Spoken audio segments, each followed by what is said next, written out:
13 ದಿವಸದಿಂದ 13 ದಿವಸ ಆಯ್ತು ಇವತ್ತು. ಗುಡಿಯಲ್ಲಿ ದೇವ್ರು ಇಲ್ಲದೆ ಇದ್ದರೆ ಯಾವ ರೀತಿ ಇರುತ್ತೋ ಇವತ್ತು ನಮ್ಮ ಮನೆಗಳೆಲ್ಲ ಅದೇ ರೀತಿ ಆಗಿದೆ. ಅಮ್ಮ ಪೂಜೆ ಮಾಡ್ತಿದ್ದ ರೀತಿ ಇದು ನಮಗೆ ಮತ್ತೆ ಅವರ ಕಳಿಸ್ಕೊಟ್ಟಿದ್ದ ದಾರಿಲಿ ಹೋಗಬೇಕು ಅಂದ್ರೂ ಆ ದೇವ್ರ ಮನೆ ಒಳಗೆ ಹೋಗೋಕ್ಕೂ ನಮ್ಗೆ ಇನ್ನೂ ಮನಸ್ಸು ಆಗ್ತಾ ಇಲ್ಲ. ಹೇಳಬೇಕು ಅಂದರೆ ಇವತ್ತು ನಮ್ಮ ಮನೆ ಇವತ್ತು ಜನಗಳ ಪ್ರೀತಿ ಮುಂದೆ ನಮ್ಮ ಮೇಲೆ ನಮಗೆ ಎಷ್ಟು ಗೌರವ ಇದೆಯೋ ನಮ್ಮ ಜನನೂ ಅಷ್ಟೇ ಗೌರವ ತೋರಿಸಿದ್ದಾರೆ. ಆದರೆ ನಮಗೆ ಜನ್ಮ ಕೊಟ್ಟಿರೋ ಒಂದು ತಾಯಿ ಆಗಿರೋದ್ರಿಂದ ನಮ್ಮ ಬದುಕಿನ ನಾವು ಹುಟ್ಟಿದಾಗಿಂದ ಅವ್ರ ಜೊತೆ ಕಾಲ ಕಳೆದಿದ್ವಿ. ಅವ್ರನ್ನ ಮರೆತು ನಾವು ನಿಜವಾಗ್ಲೂ ನಮಗೆ ತುಂಬ ದಿವಸನೇ ಬೇಕನ್ಸುತ್ತೆ ಆ ಒಂದು ನೋವಿಂದ ಆಚೆ ಬರೋದಕ್ಕೆ.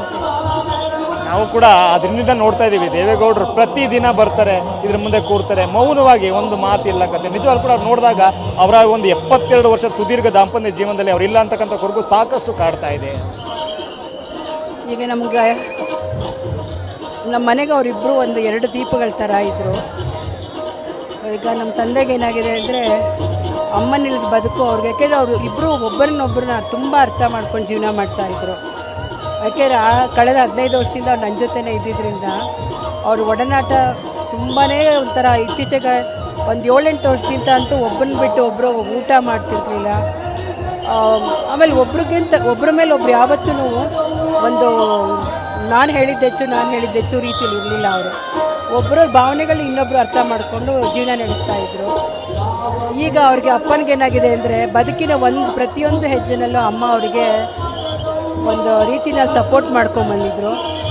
ಈಗ ಅವ್ರಿಗೇನಾಗಿದೆ ಅಂದರೆ ಯಾಕೆಂದರೆ ನನ್ನ ಪ್ರತಿಯೊಂದು ಇವತ್ತು ಅವರು ಒಂದು ರಾಜಕೀಯವಾಗಿ ಬೆಳೆದಿದ್ರು, ಅದೆಲ್ಲ ನಮ್ಮ ಮನೆ ಒಳಗೆ ಇದ್ಕೊಂಡು ನನ್ನ ತಂದೆಗೆ ಸಪೋರ್ಟ್ ಮಾಡ್ಕೊಂಡು ಬಂದಿದ್ದರು.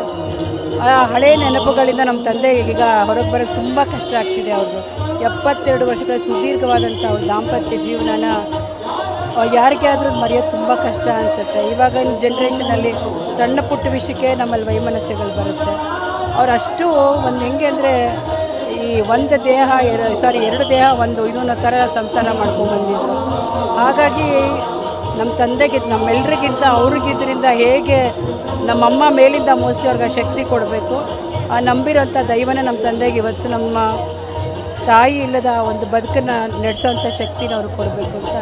ಹಾಗಾಗಿ ಈ ಕಳೆದ ಹಲವಾರು ವರ್ಷಗಳಿಂದ ನಿಮ್ಮ ಮನೇಲಿದ್ದರು. ಪ್ರತಿ ಕ್ಷಣ ಬೆಳಗ್ಗೆ ಎದ್ದಾಗಿದ್ದು ನಡೆದು ರಾತ್ರಿಯವರು ಕೂಡ ನಿಮ್ಮ ಜೊತೆಗೆ ದಿನ ಕಳೀತಾ ಇದ್ರು. ಆ ದಿನಗಳು ಸಹಜವಾಗಿ ಸಾಕಷ್ಟು ನಿಮ್ಮ ಮೊಮ್ಮಗಳ ಜೊತೆ ಅಂತೂ ಬೃಹತ್ತಿ ಅಮೋಘ ಅವರ ರೀತಿನ ಮೊನ್ನೆ ನಾವು ಕೇಳ್ತಾ ಇದ್ವಿ.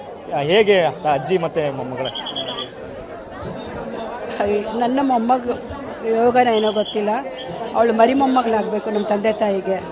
ಅವಳಿಗೀಗ ಜಸ್ಟ್ ಇನ್ನೂ 3 ವರ್ಷ ಅವಳಿಗೆ ತುಂಬಿಲ್ಲ. ಅವಳು ಕಳೆದ 1-1.5 ವರ್ಷದಿಂದ ನಮ್ಮ ತಂದೆ ತಾಯಿ ಜೊತೆ ತುಂಬ ಸಮಯ ಕಳೆಯೋಳು. ಅವಳು ಬೆಳಗ್ಗೆ ಎದ್ದ ತಕ್ಷಣ ನಮ್ಮ ತಂದೆ ರೂಮಿಗೆ ಹೋಗೋಳು. ಅವ್ರು ನ್ಯೂಸ್ ಪೇಪರ್ ಓದ್ತಾ ಕೂತಿದ್ರೆ ಪಕ್ಕದಲ್ಲಿ ಕೂತ್ಕೊಂಡು ಅವಳು ಸುಮ್ಮನೆ ಏನೋ ಅವಳು ಇದರೊಳಗೆ 1-2 ನಿಮಿಷ ನ್ಯೂಸ್ ಪೇಪರ್ ಓದೋದು, ಕೆಳಗೆ ಬರೋದು, ಅಜ್ಜಿ ರೂಮಿಗೆ ಹೋಗೋದು. ಸಾಯಂಕಾಲದಂತೂ ಹೆಚ್ಚು ಅವರಿಬ್ಬರನ್ನ ಒಟ್ಟಿಗೆ ಜೊತೆಗೆ ಇಟ್ಕೊಳ್ಳೋಳು. ಒಂದೊಂದು ಸತಿ ಇತ್ತೀಚೆಗೆ ಅವ್ರ ಆರೋಗ್ಯದ ಸಮಸ್ಯೆಯಿಂದ ಊಟ ಮಾಡ್ತಿರ್ಲಿಲ್ಲ. ಅವಳು ಸಂಜೆ ಹೊತ್ತು ನಮ್ಮ ತಂದೆ ತಾಯಿ ಇಬ್ಬರೂ ರೂಮಿಂದ ಕೆಳಗಡೆ ಹಾಲು ಕರ್ಕೊಂಬಂದ್ಬಿಟ್ಟು ಅವ್ರಿಗೆ ಕೂಡಿಸಿ ಇಬ್ಬರೂ ಸಾಯಂಕಾಲ ಟೀ ಕಾಫಿ ಈ ಥರದ್ದು ಕೆಲಸದವ್ರಿಗೆ ಹೋಗಿ ತಂದು ಕೊಡೋದು. ಅವ್ರಿಗೆ ಅವ್ರ ಜೊತೆ ಕೂತ್ಕೊಂಡು ಆಟ ಆಡೋದು. ನಮ್ಮ ತಂದೆ ತೊಡೆ ಮೇಲೆ ಕೂತ್ಕೊಳ್ಳೋದು, ಅಮ್ಮನ ತೊಡೆ ಮೇಲೆ ಕೂತ್ಕೊಳ್ಳೋದು. ಏನು ನನ್ನ ಮೊಮ್ಮಗಳು ಪುಣ್ಯನ ನನಗೆ ಗೊತ್ತಿಲ್ಲ. ನಮ್ಮ ತಂದೆನೂ ಅವಳು ತುಂಬ ಹಚ್ಕೊಂಡ್ಬಿಟ್ಟಿದ್ರು. ಅವಳು ಒಂದೊಂದ್ಸತಿ ಇನ್ನೊಂದು ಅಜ್ಜಿ ಮನೆಗೆ ಹೋದಾಗ ನಮ್ಮಪ್ಪ ಯಾವಾಗ ಬರ್ತಾರೆ ನಮ್ಮಮ್ಮ ಊಟ ಮಾಡದೇ ಇದ್ದರೆ ಹೋಗಿ ಕೂತ್ಕೊಳ್ಳೋದು, ಕಾಟ್ ಮೇಲೆ ಕೂತ್ಕೊಳ್ಳೋದು. ಅವಳೇ ಕೂತ್ಕೊಂಡು ಸ್ಪೂನಲ್ಲಿ ಅವ್ರಿಗೆ ಊಟ ಮಾಡಿಸೋಳು. ನಮ್ಮಮ್ಮ ನಮಗೆ ರೆಸಿಸ್ಟ್ ಮಾಡಿದ್ರು ಕೂಡ ಮೊಮ್ಮಗಳಿಗೆ ಯಾವತ್ತೂ ಇದು ಮಾಡ್ತಿರ್ಲಿಲ್ಲ. ಅಯ್ಯೋ ನನ್ನ ಬೇಬಿ ಬೇಜಾರು ಮಾಡ್ಕೊಳುತ್ತೆ, ಅವಳನ್ನ ಬೇಬಿ ಅಂತ ಕರೆಯೋರು. ನನ್ನ ಬೇಬಿ ಬೇಜಾರು ಮಾಡ್ಕೊಳುತ್ತಮ್ಮ ಅಂತ ಊಟ ಮಾಡೋರು. ಒಂದೊಂದು ಸತಿ ಹೋಗಿ ನಮ್ಮಮ್ಮನ ಕಾಲಕ್ಕೆ ಕ್ರೀಮ್ ಹಾಕೋದು, ಈ ಥರ ಎಲ್ಲ. ಈಗ ಅವಳಿಗೇನಾಗಿದೆ, ಅವಳಿಗೆ ಸರಿಗೆ ಅರ್ಥ ಆಗ್ತಾಯಿಲ್ಲ. ಅಜ್ಜಿ ಎಲ್ಲಿ ಹೋಗಿದ್ದಾರೆ, ರೂಮ್ಗೆ ಹೋಗ್ತಾಳೆ. ಅಜ್ಜಿ ಮಲಗಿದ್ದಾರೆ ಅಜ್ಜಿ ಅಂತ ಹೋಗ್ತಾಳೆ. ಚೆನ್ನಮ್ಮಜ್ಜಿ ಇದ್ದಾರೆ ಅಂತ ರೂಮ್ಗೆ ಹೋಗ್ತಾಳೆ. ರೂಮ್ ಖಾಲಿ ಇರುತ್ತೆ. ಅಜ್ಜಿ ಎಲ್ಲಿ ಹೋಗಿದ್ದಾರೆ ಅಜ್ಜಿ ಅಂತಾಳೆ.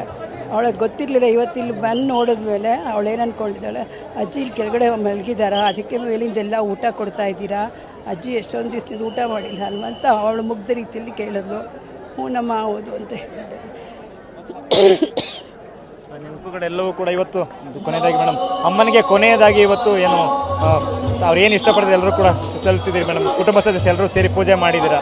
ಈ ನೆನಪುಗಳು ನೆನಪುಗಳ ಮೋಸ್ಟ್ಲಿ ನಮ್ಮ ಜೀವನದ ಕೊನೆ ಉಸಿರಿರೋ ತನಕ ಇರುತ್ತೆ. ಯಾಕೆಂದರೆ ಇವತ್ತು ನಮಗೆ ಜೀವನದಲ್ಲಿ ಏನು ನಮ್ಮನ್ನು ಒಂದು ರೀತಿಯಾದ ಬದುಕನ್ನು ನಮ್ಮಮ್ಮ ನಮಗೆ ಕಟ್ಕೊಟ್ಟಿದ್ದಾರೆ. ಯಾಕೆ ಅಪ್ಪ ರಾಜಕೀಯದಲ್ಲಿ ಅವ್ರು ಬ್ಯುಸಿ ಇರ್ತಿದ್ರು. ನಾವೇನಾದರೂ ಒಂದು ಸಂಸ್ಕಾರ ಕಲ್ತಿದ್ದೀವಿ ಅಂದರೆ ಇವತ್ತು ನನ್ನ ತಾಯಿ ಕಲಿಸ್ಕೊಟ್ಟಿದ್ದಂಥ ಒಂದು ಮಾರ್ಗದರ್ಶನ.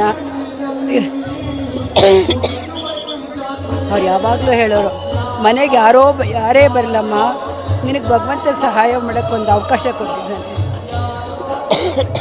ನಿನ್ನ ಕೈಲಾದ ಸಹಾಯ ಮಾಡು, ಒಂದು ಲೋಟ ಕಾಫಿನಾದರೂ ಕೊಟ್ಟು ಕಳಿಸು, ಹಾಗೆ ಕಳಿಸ್ಬೇಡ, ಅವರಿಲ್ಲ ಅಂತ ನಿನ್ನ ಮನೆ ಬಾಗಿಲಿಗೆ ಬರಲ್ಲ. ಈ ರೀತಿ ಹಲವಾರು ರೀತಿ ನಮ್ಮಗಳಿಗೆ ಬದುಕಲ್ಲಿ ಒಂದು ಮಾರ್ಗದರ್ಶನ ನೀಡಿದ್ದಾರೆ. ಅವ್ರ ಮಟ್ಟಕ್ಕಾಗದೇ ಇದ್ದರು ಇವತ್ತು ನಾವೆಲ್ಲ ಅವ್ರ ಹಾದಿನಲ್ಲಿ ನಡ್ಕೊಂಡು ಬಂದಿದ್ದೀವಿ. ಮುಂದಕ್ಕೂ ಅದೇ ರೀತಿ ಹೋಗಬೇಕು ಅಂತ ಸಂಕಲ್ಪ ಮಾಡಿ. ಇದಿಷ್ಟು ಪುತ್ರಿ ಶೈಲಜಾ ಅವರ ಮಾತುಗಳು. ಕೊನೆಯ ದಿನಗಳಲ್ಲಿ ಅಮ್ಮ ನಮ್ಮ ಜೊತೆಗೆ ಇದ್ದರು. ಅವ್ರ ನೆನಪುಗಳು ಯಾವತ್ತೂ ಕೂಡ ನಮ್ಮಿಂದ ದೂರ ಆಗೋದಿಲ್ಲ. ನಮ್ಮ ಕೊನೆಯ ಇರುವವರೆಗೂ ಕೂಡ ಅವ್ರ ನೆನಪುಗಳು ನಮ್ಮ ಜೊತೆ ಇರುತ್ತೆ ಅಂತಕ್ಕಂಥ ನೋವಿನ ಮಾತುಗಳನ್ನು ಹೇಳ್ತಾ ಇದ್ದಾರೆ. ಕ್ಯಾಮರಾಮನ್ ಮಹೇಶ್ ಜೊತೆ ಮಂಜುನಾಥ್, KB, TV9 ಹಾಸನ.